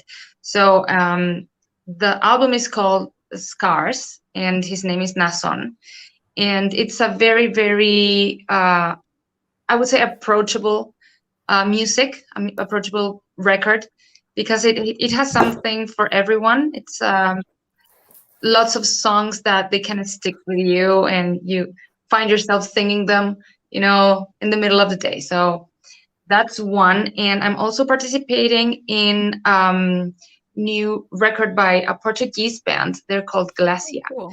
And I met them during our European tour, our last one with Visions of Atlantis. And they were opening the show, and they are really, really great. Very, also melodic, operatic, orchestrated, the whole shebang, as you say. So yeah, they're very, very interesting. And I was very lucky to be invited to their new album. It's called Aterga. So that's what's coming for, next year at this point. And I have a few other collaborations that I can't disclose right now. But, I always get very nice opportunities to be featured on big artists in the metal scene. And that's one of the things that I love the most about my career. That's great. Okay, yeah, that's awesome. And I see we have someone in the chat asking, can you repeat the name of the artist and album again, Caterina? Okay, so the first is Nason. Okay, Nason. And his album is called Scars. And the other one is Glacia, the Portuguese band. And that's Atargan, the name of their new record. And I'm also working in Summerwind, the goth rock project by a friend of mine here in Chile, Marco Busato. And, well, there's always something. Even when we were just locked down, there was something to do. These things kind of find me before I find them, and it's great. I love it. It's awesome. Okay, cool. So Captain Blackwood, hopefully that kind of answers when you're asking about melodic metal that Caterina was talking about, that there's that kind of genre of, there's a lot of melody. There might be a little bit more of a symphonic thing depending on the band going on, and things that are just going to stick with you, kind of stay in your head, that kind of stuff. Exactly. Okay. That's the point. Yeah, and it'd be interesting to see Alex doing something like symphonic metal, because I think she could. I think she could do it. Yeah, I Oh my mean, God, like, your face. She's like, It'll be interesting. I mean, my producers do a lot of rock and metal. That's what they're based in, which is really, I feel like it gives a really interesting musical, like more musical touch. Because like sometimes being in a pop environment where people are like, oh my God, I pressed 4 buttons on a keyboard and made a brand new song. It's great. It works for them. For me, I love being able to have like musical background in it. So having a guitar and a piano and having, I love strings. That's one of my favorite things in a song. So having that, all of that mixed together with like a good 808 is important to me. So like, but having like my producers who are super, super talented musicians, I feel like make it really, really exciting because like having people who have musical background versus somebody who watched a YouTube video that told them, oh my gosh, you can hit the Command K button on your computer and now your computer is a keyboard. Bam. It's like, no, go get a guitar, go get a 1/4 inch and let's go plug it into the See, I love digital music. I love Yeah. it. One of my favorite subjects too was 20th century classical music, which gets very philosophical and you get very weird. And I love that aspect of digital music too, when you get down to synthesizers and creating music out of electronic waves and sounds like that. You don't even need a guitar. You just make sounds out of digital whatever keyboards, and I love it. It's nerdy. I think it's nerdy, really fantastic. I think it's so cool. And I think working with people who know what they're doing when it comes to electronic music is exciting. I think what the issue is like for me, my friends realize, oh my gosh, like you can do music. Oh my God, we can do music too. Like, and then they watch a YouTube video and think that they're the master. And that I feel like that can get frustrating. But people who actually know what they're doing with it is really cool. And it's really exciting to see. I think what you might be having, your friends are probably just really taking samples and putting a couple on top of each other and saying it's their new song. Is that kind of what you're saying they do? Well, most of my friends, I grew up like when I was younger, when I actually did go to school, it was an art school. So it was a performing arts like private school, and everybody plays an instrument. So they'll play piano, they play guitar, they play drums, they play bass, whatever they play. But then they'll be like, oh my gosh, I don't even have to do this anymore. And they're like, oh my God, we can press like 2 buttons and bam, the song's made. Because the computer that I got has Logic or GarageBand on it, so I can just, ta-da, I have a song. But like people who actually know what they're doing when it comes to that, I think it's so cool, and it's so cool to learn about. It's just finding people who know what they're doing with it. Because I like to be able to learn from the people around me. Learning from the people around me, I think, is so cool because you get to be able to experience so many things and you get to learn so much more than you would just on your own. Oh, yeah. But when you surround yourself with people who are working towards being in the same music like level musically, or are like not even like they press a button musically and it's like I want to surround myself with people that can help me be the best I can possibly ever be. And it's just finding those people that's important to me. But like seeing different ways of music being created is so cool. Like I worked with a producer who is a fantastic producer. He worked under Timberland and Dre. So I don't know. I didn't think I said that right. Anyway, but I think you did. Both of them. I don't know if it's Timbaland or Timberland. Timba, I think. I don't know. I think it's Timbaland. Sounded right. It's one of the two. I think it's Timbaland. He worked under Timbaland and Dre. And he doesn't play any instruments, but he can play a drum beat better than anybody I've ever seen. He'll have everybody else play the instruments for him because he says he doesn't want to be technical of thinking about, oh my gosh, I want to play this chord, but I don't know it. Let the professional play, the person that's good at playing instruments play it, and let me create the music in the way I picture it. And I think he was a fantastic producer. And he's worked with Kanye, he's worked with Jay-Z, he's worked with he worked under Dre and Timbaland, for God's sake. Like, he worked with so many artists that they've worked with, and he's fantastic. And he does that well. And like, I loved learning from him and being around him. I got to spend a couple days working with him, and we created some really, really fun songs. That's awesome. Compliment someone who plays like a live instrument very well, to have someone produce that. Yeah. Yeah, and I couldn't help but think, Alex, when you're talking about wanting to surround yourself with people that you can learn from, that have, their expertise in whatever field or whatever instrument that they bring to the table. You've got two of them right here. Right. Like Nicole hasn't even touched on the fact that she owned an opera company or had her own opera company Right. when she was on the West Coast, and you're doing dance troupe stuff, and which Alex has got a dance background, and there's all kinds of things here, that you could easily pick from, let alone Caterina down there doing all the stuff she's been doing for all these years too. I'm like the one you probably can't learn much from, but You have experience with, the thing is, you learn from so many people. You have 160 episodes that you get to, with 160 different people you get to talk with and learn from them and all their different life experiences and anything that they do. So you definitely have stuff to learn from. well, thank you. I'd be happy to pass on any of that knowledge to you anytime.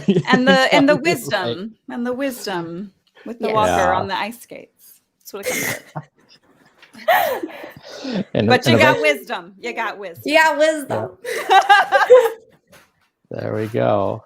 And Switch a trade. Switch a trade. And T Zebra, you're asking about when am I releasing what I'm working on? I honestly don't know. I think what's going to happen is that it's probably going to be done, and then it's going to kind of fall into the legal issues of making sure everything's legally ready to go to that kind of level, and distribution and everything else that I have lined up. So I'm not just doing some kind of willy-nilly thing like I normally do. I'm trying to do it properly. Legal. And that's why I know it's going to take time and money to. What do you mean legal? Make sure everything's protected the right way. Oh, okay. Copywritten. Everything from A to Z. Every little piece of it, because I tend to think, I'll give you an example. So like when I started doing my model photography back in 2005, I always remember this quote from Gene Simmons, who I think is pretty much a jerk, but his quote I think was smart, was that even when they were playing dive bars, they always pictured that they were playing Madison Square Garden. And so I tend to think the same mentality. If I'm just starting something, I'm still thinking about the big picture of it 10 years down the road. You're smart. And that's kind of what I'm doing with this same thing. That's like, I'm not looking at it just like, well, let's get this out there in 2022 and see what happens with it. It's more of like, no, make sure that like, not only are the ducks in a row, but are the zebras and the lions and everything else. So it's like ready to actually, just so that I feel good about it. What kind of music? I can't even talk about, it's not necessarily even just music. That's the thing. This is so mysterious. I know. What is going on? I would consider it multimedia. That's the easiest way I could say it at this point. Wow, my mind is like. There's so many aspects to it. Yeah, and that's why it's like taking so long. And I'm also just like all of you, I'm a bit of a perfectionist. So I don't want it getting out there until it's where I'm like, yeah, I'm actually proud of this. Right. Instead of like, well, I think it's okay in parts. Yeah, okay, well, we'll put it out anyway. Oh, I need to put stuff on social media, so let's start teasing it now. No, it needs to be in the can. So to answer your question there in the chat, I don't really know. Shit, maybe it'll be 5 years from now for all I know. It maybe be 10, or maybe it'll be next year. We'll see. So you're covering your ass. Yeah, that's right, Captain Blackwood. I totally am. I'm putting too much of myself into this to have it get screwed over by the powers that be or anybody else out there in the world. So trying to be smart for once. Fair. Totally fair. What publisher are you using? So I'm not going to get into details about. We can't know anything. Not on the live stream. We will be anticipating your future project now. If you think about like Alex mentioned, all the different 160 guests that I've interviewed and people have done this year, and also that's not even including last year. I'm just seeing Nicole changing the color. Just whatever looks better. It kind of looks pale. I always like fail. Don't worry about it. Oh, good. I got 2 ring lights coming towards me right now. I was admiring your lighting, and Oh. I was like, mine is just so not. Look, I got the cable sticking out there, and hold on. These were bothering me in the background. I have a green screen above me, and then there's the room for the other 2 rolls. So it's like right there, and then there's light. There's a light holder and a light, and I'm like, how do I get that out of the shot? I was trying to like mess with that before I joined, and I'm like, it's not working. It genuinely doesn't. It like no matter what, no matter how much I try, I can't be centered and have that not in the shot. I'm like, I'll have to just block it out mentally in my mind. It's it's a good setup. My parents have been filming a documentary, so they have had the ring light set up and the camera set up and everything. Oh wow, that's awesome. So much. I wonder if I should just leave my photographer. I've wondered that, just because taking down the lights and everything is such a pain. It's a lot. So I was like, why not leave them up as like decorations? That would be fine. Yeah. Well, we have like a room for it in my house. My 3 would destroy it. Your 3-year-old, yes, your 3-year-old would. What's this? Exactly. So I don't even dare. Yeah. I'm just using the light of my computer here right now. Oh yeah. Ring light. There's very good ring light options that are cheap on Amazon though. They're great. I love ring lights. I've had a lot. My family's had a lot. And then we have like our industrial ones. We have like the old like spotlights. I don't think we've ever used them since we got ring lights. So this is like a blue. Ooh. Mm-hmm. This is a cool white, but it looks that. I like that one. You like that one? This one. That one. Yeah. Because the other one, like the blue one looks cool, but the yellow one's like a bit much. Yeah. The yellow one just it's like yellow. Yeah. Need some color correction. Yeah. I have in my recording studio in my house, I have the LED lights across the ceiling. And I have friends that will be like, oh my God, let's put it on this color. It just matches my vibe. I'm like, no, I have it on my cotton candy pink that I customized. We're keeping it that way. And then we'll put the ring lights in if needed. But today we're in the other studio. So. I like this is good for interview, what you've got going on. It is. It keeps more like, it makes it easier to like not have to decorate everything in the background. Yeah. It's like my studio, I always have to clean it. Yeah. I want to always clean it. Right. So, because I have like, and I have like 3 different spots I choose to do interviews in that room, because I have one that you see like a record player, a record, like whatever record that's in it, like holding it up, cute chair and like a sign, or I have like my desk with all of my messy music stuff on it, or like one background where you just see all the guitars and like keyboards and stuff. And like, I don't feel like cleaning any of that. We're going back here today. So that was the plan for today. I'm like, oh my God, I got to be on an hour. I got to make sure I set up everything, make sure I read through the very, very fancy breakdown that Mark sent us. I love getting sent breakdowns. I forgot how great it is. Like when you get an email and you're like, today, this is the plan, this is who's on, this is what we're talking about. I'm like, this is fantastic. So it gives me time to prep. So I'm like, okay, let me check out everybody's website for a second time. Like, let me make sure I know what to talk about. I'm like, okay, I got this. Ready to go. I've been doing a podcast with I have a magazine company that brought me on as a podcast host. Oh, cool. And we use the same company, Streamcast, for StreamYard, for like using it. And I'm so excited. I got my AirPods to finally connect, because every single week on there, I try to it takes me like 20 minutes to try to connect my AirPods. And I'm like, just work, please. And I did it today, and I'm so proud of myself. That hour gave me time. So I'm like, connect. No, got it. Oh, so nice. I was so proud of myself. I was like, oh my God. I didn't even think to use my AirPods. I don't think I can with this though. And what I was going to probably can't. What I was going to add, Alex, is that your AirPods are probably the first ones I've had a guest use that don't have distortion coming through.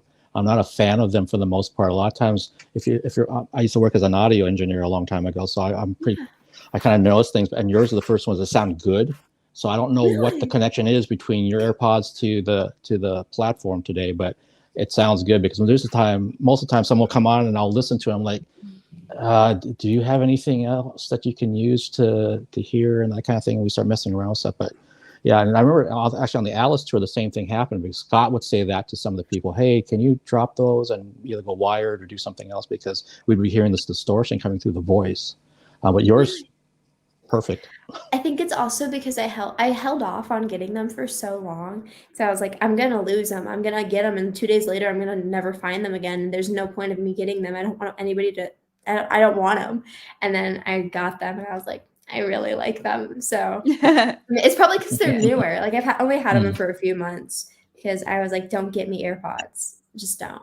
There's no, I'm like, I got my Beats. I've got my Sony headphones for recording. Like I'm good. I don't need anything. I'll be fine. I can go get some like cheap Bluetooth ones that if I lose, it's fine. And then I got these like a couple months ago and I was like, okay, I get it. The sound quality is a lot better than I ever expected it would be. But so, yeah, I'm glad they don't have distortion. I'm very happy about that. Yeah, sounds good. I didn't even notice you had them in your ears. Yeah. So it's good idea actually. Because these are hurting actually it's hurting my ears a little bit. I'm like, you're just gonna hold it there. It just hurts. Yeah.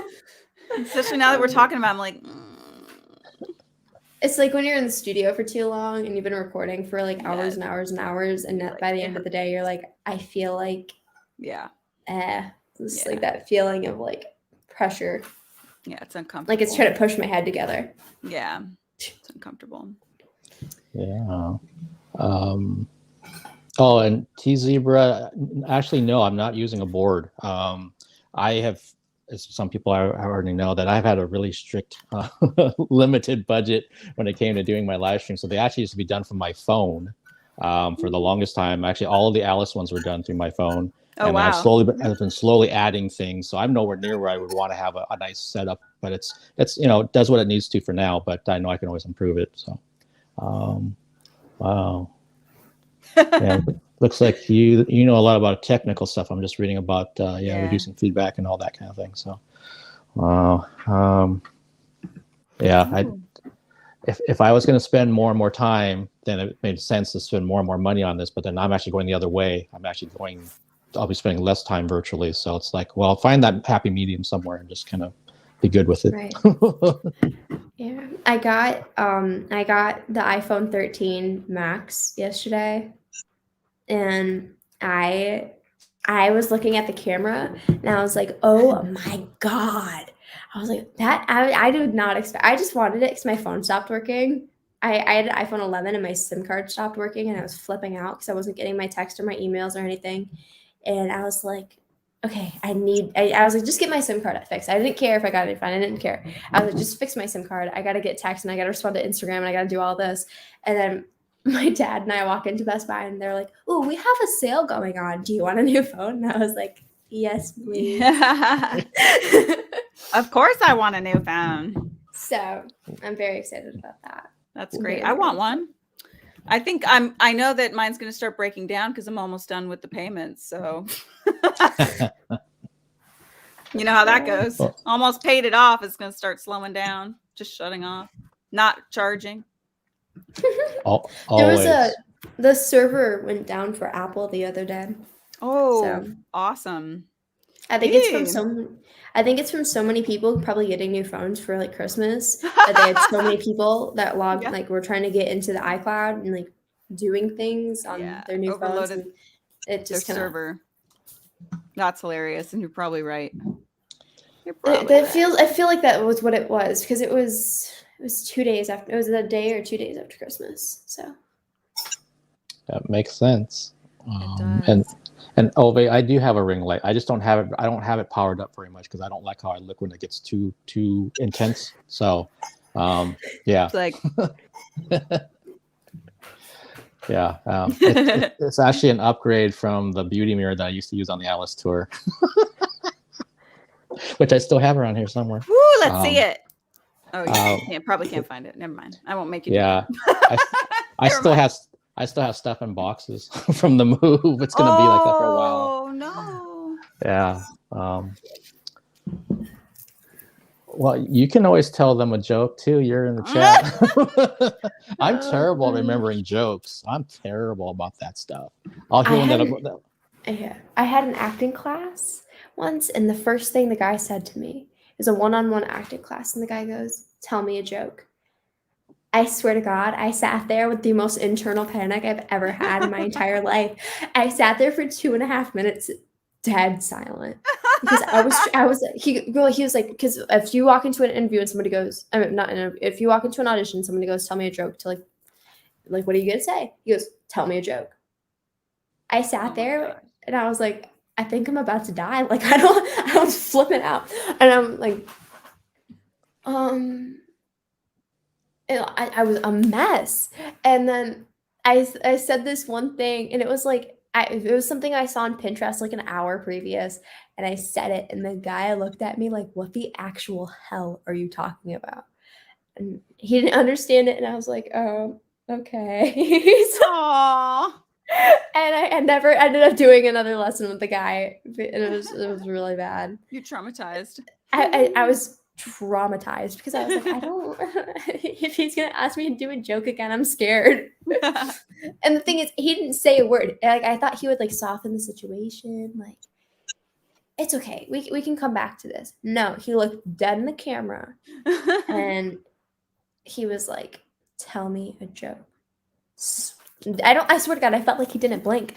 I was over there like dripping sweat, like flipping out, like, what am I gonna say? Oh my God, I'm gonna like, but like silent, but like internal panic. Trying to think of a joke. And I swear to God, I still cannot tell you a single joke. And that was probably about a year ago. And I still that's scary. You know what? I didn't handle that well. For jobs back in the day, I was always told that I should have a joke ready. And it happened to me once that they actually asked me, "Hey, tell me a joke." And I was like, "Sir, I only know dirty jokes, and I'm not going to get the job." And he was ass off. Yeah. Like that was like the best joke he could ever hear. That's so awesome. Yeah, what do you do? What do you say? I just sat there so awkwardly. It's like when people ask you to sing when they find out you're a singer, you know, and you're like, that's not how this works. Luckily, I have a song ready. Every time they say it, I know the song I'm gonna sing. I do it all, and then like people will be like, "Can you sing?" And I'll be like, "Yeah." And then there was one I had my release party, and I live on a lake, and my friends brought. I was like, "Hey, just bring as many people as you can. Like, I want to like be able to be able to talk with people, get more strength, like learn about like people, be able to create friendships and pitch my songs, like stream my songs without saying it, being like, "Hi, yeah, this is my song. Like, you should totally check it out." Like that type of thing. So they bring their friends over because he lives on the lake as well. So he brings his friends over on his boat. They park on my park on my little beach area. And one of the guys gets off the boat and he goes, "Can you sing talking to you?" He goes, "You're Alex, right?" I'm like, "Yeah." He's like, "So you're the singer?" Like, "Yes." He goes, "Can you sing Talking to the Moon by Bruno Mars like right now?" I'm like, "Yeah." But it took me a second. I was like, "Do I know any words to that song?" I sang it and he was like, "Can you rap?" Oh gosh. We are not getting into this right now. I said, "We gotta go inside." It was really funny though. So now every single time that I hear that song, I'm like, "Oh God." It's fun though. So yeah, that was I've stopped. Oh no, go ahead. No, you. No, you. Okay, fine. Okay. I was gonna see how many times we could do that. I would just say I gave up. Like, if people ask me to sing and it's in public and whatnot, I'm like, I don't want that awkward situation. Like, I have done that and I have obliged and I have sung in public or in someone's house, you know, when they're like, "Oh, okay, sing," and then it's quiet. And you're like, "Okay, I sang." And if it's like, "Yay," You're like, yay. I mean, like, what do you do? It's just not how it goes. It's especially when like people don't like they'll tell you to sing, but then like they don't like some people they don't expect you to be good, so they'll sing and they kind of sit there in that face of like, well, they don't know, and you what can't tell they're if they like it, and you can't tell if they like it, if they're like that was good, or if they're like utter hate. And it's like for me, I always get that one face that's like, yeah. And then like especially because when people find out how old I am, and then I sing, and then they're like. And I never know. And it's that like stressful feeling of like, I don't know what they're thinking. But it's really funny sometimes. So, well, they don't know what they're thinking. That's the problem. Sometimes. So they don't know why they're asking that, because they don't know how to respond if you're singing it to them in person. You know, that's not how that works. So, just avoid the confusing situation and say, you know what, why don't you come to my show? Download my song. Look me up on YouTube. There you go. I have friends who will bring their friends over when like there was a time where my friend realized like, oh my God, we can record on your microphones. And I was like, yeah, sure. I'll sit there and I'll audio engineer for a minute. And they decided, know what? We want to be SoundCloud rappers. And at that moment, I took a second, had to collect myself from like not busting out laughing, being like, because they're terrible. Like they're great people. I've never heard a worse rapper in my life. And they're like, we want to be SoundCloud rappers. And I was like, I unleashed this on myself. Why? Why did I do that? And it was interesting. And then they would bring their friends over and be like, you got to try this. Like, I'm going to start charging you guys for studio time. Like, probably should. I probably should. They don't do it anymore. Because I was like, okay, I've had enough. I'm not listening to you guys make random noises into the mic. My nice microphone is offended. Don't touch me. Don't touch my microphone. And oh my God, there was one time they decided to do a SpongeBob rap. So they tried to do SpongeBob and Patrick impressions. And the thing was that they Googled random words and threw it together. And their theme was, you robbed a bank and now you're escaping to a farm, with those impressions. And I was like, I sat there and I was like, you're going home. You are going home. I am not doing this anymore. They haven't come over since, so I kind of feel bad about it. But like, it was a lot. That's cute though. Hey, they're trying. But like, they're the ones that are like, they'll tell their friends like, oh my gosh, you have to hear her sing. Like, and then they'll act like, is that popcorn? Yes. What? I gotta feed myself. They'll be like, yeah, Alex, so what do you do? I'm like, oh, I'm a singer. And they'll be like, oh, cool. Can you play some of your stuff? And then one time my friend handed me his phone and he was like, Alex, can you send a picture of your dog to this person? But he opened his phone and it was on Spotify, and my songs were were the songs that they last played. And I was like, oh, you know exactly what's up with me. You're just asking me separately. They're like, Alex, can you sing? I'm like, yeah, sure. I do it a lot. It happens a lot. It's really fun though. Zebra, I see your question there. No, I have not. Although some of the singers in the Army band have sung with the Met, which is pretty cool. It's pretty cool. So I think I don't know if I would necessarily have the time to do an opera outside of my work right now, because I'm used a lot as a female singer in the band right now. We only have a couple of us. So, but maybe in the future I might be able to do some operas outside of work, which would be great. Great.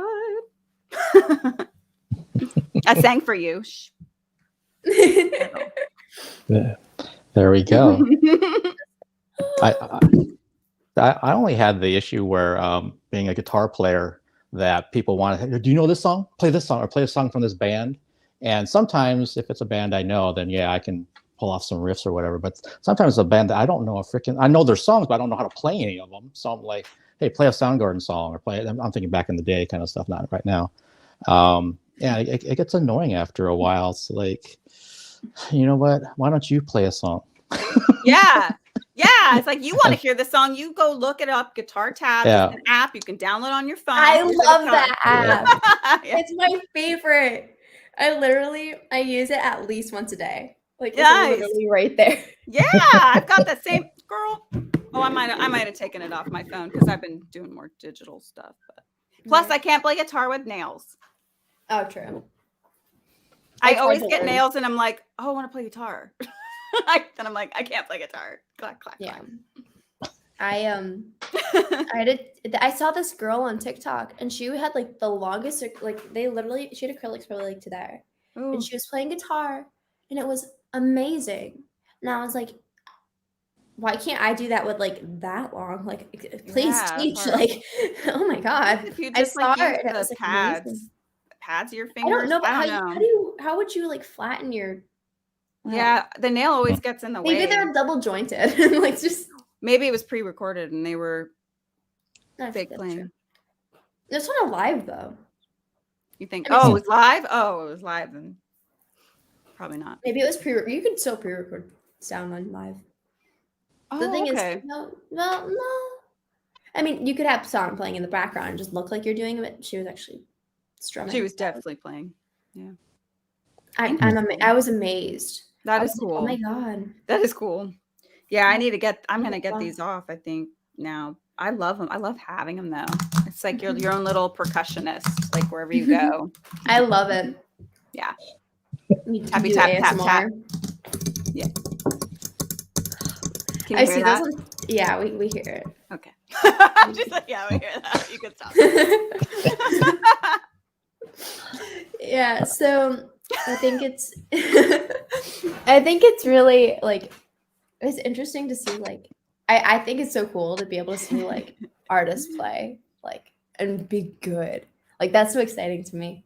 But like when people are like, play this song or like sing this song, it's like yeah.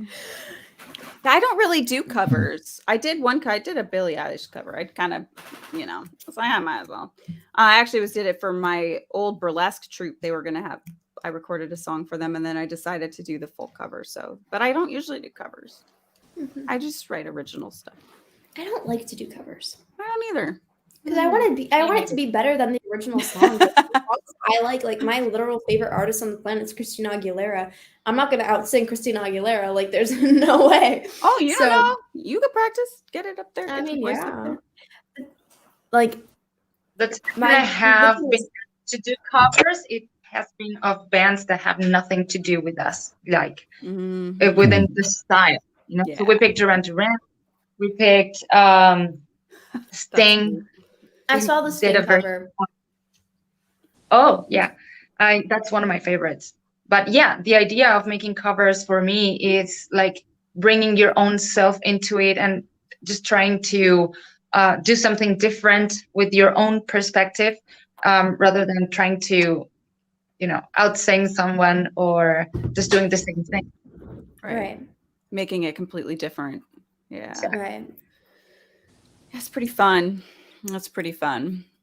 And hi, Industrial Girl. Good to see you. I see you dropping in quickly to say hello. Another person from the Alice tour from almost 2 years ago. So you know me and definitely know Nicole, and now you're knowing Alex and Caterina. And and Zebra, you're asking Caterina about, do you prefer Bolivian or Mexican classical guitarists? Do you have the questions about, do you prefer Bolivian? I want to say Bolivian or Mexican classical guitarists. Do you have a preference between either one, or not familiar with either one? I'm not even sure myself. Not familiar with any of classical guitar players from Bolivia or Mexico. I'm sorry. No, I'm in the same boat. So okay, yeah, Zebra, if you have some, you can put them in the chat. If there's people you think we should check out. My dad always liked to listen to Struns and Farah, and I enjoyed that growing up. Does anyone know who Struns and Farah is?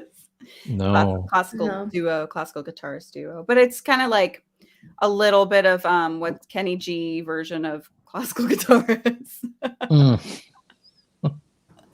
If you know what I mean. There's a fascinating documentary, I don't know if it's out yet, about Kenny G that I reviewed for a film festival. Oh, really? Yeah, and what I liked about it is that they interviewed a lot of his detractors, people that don't like him and why they don't like him. So they didn't make it all, glossed over and sugary. It was definitely both sides of the coin, and he understands that. He's from Seattle, and I don't think he still lives here. But it's interesting. I didn't think they were going to go down that path, but they did. Talking to jazz purists and everyone, like why they basically can't stand that guy and everything else. And, wow. I've heard that he isn't great, but then at the same, so I don't know. I was kind of hoping maybe that wasn't true. He gets a lot of hate, He gets a lot of hate. He does. I saw him live back in the day, and it's like I think people, particularly when you come from that world, because he did come from the jazz world initially, they start thumbing their nose at it when you start getting popularity in the mainstream. Right. And sometimes that actually happens with metal, happens with certain other genres too. Yeah. Start getting too big, they're like, oh, you're no longer what you started off as. And it's like the dude's still a freaking world-class musician. But that was one of the few documentaries that was like worth like 5 out of 5 stars kind of things, or whatever rating system I use. Yeah. That's really interesting though, interviewing the people that don't like you. Like that's gotta be, I think that's a really interesting perspective of doing an interview or like creating a documentary, because you wouldn't expect that from, like, why do you not like you wouldn't expect that. And that's such a smart way to, like, I don't know how to describe that, but like put it out to like, see, well, this is why they don't like me. Like, do I feel that I could change in this way, or should I just stay strong in how I am because I'm confident and happy with it? And if they don't like it, they don't like it. Or should I, if this is a consistent topic that keeps coming up, how do I improve myself in that way, type of thing? Yeah, and I think that's what's nice is that they started talking to Kenny himself about those detractors. So it gave him a chance to kind of acknowledge what his perspective is on it, and also talk to other so-called experts about why they think that is. Why there's this groundswell of people that they just don't like that guy and what he puts out. So yeah, and like Alex, like you said, I was really surprised that they went down that road. I didn't expect that at all when I started watching that thing. Right. So I don't know if it got picked up for distribution and is out there, on digital platforms yet, but it probably will be pretty soon, is my guess. So as we're getting close to wrapping this up, it's getting closer to our 2 hours here, and I know it's late down in Chile. Anything the three of you want to throw out there, nice wishes, something else you want to promote, final thoughts as we kind of get close to wrapping this up before we say our goodbyes? Happy New Year! Happy New Year! Yeah, Happy New Year for sure. Happy New Year, everyone. I really better than this one. Yeah. Hopefully. I want to go home. Yeah, I want to go back to California. Where do you live currently? I'm in DC area, Maryland. Nice. I'm from California though, and I miss my family. So Happy New Year, everybody. Yes, Happy New Year. Yeah, Happy New Year. Oh, I'm trying to think. What else? What do we say to wrap up? Yeah. Do we have any music that everybody should stream? Do we need to go over that? Yeah. I have 2 songs out. One is called Paper Mask, another is called Oh Baby. I mean the world if everybody would go check that out. There's some pretty cool music videos behind those too. So I like music videos. They're so fun. They take forever to film though. I've had ones that have been like 24-hour days on set. Yeah. Oh yeah. I've done a few music videos like for other people, like been in them. Yeah. So tiring. Anyway. I've got music too at Hazel, Haezel, and I've got a couple songs out there, and there will be more as soon as I get my next mixes back. Gotta get on that. So, and then anything at the Army Band, you can check us out. We're still performing. We'll be performing starting back up this year. So, yeah. That's great. Well, if you want, you can go check out Chaos Magic. We're all in all platforms.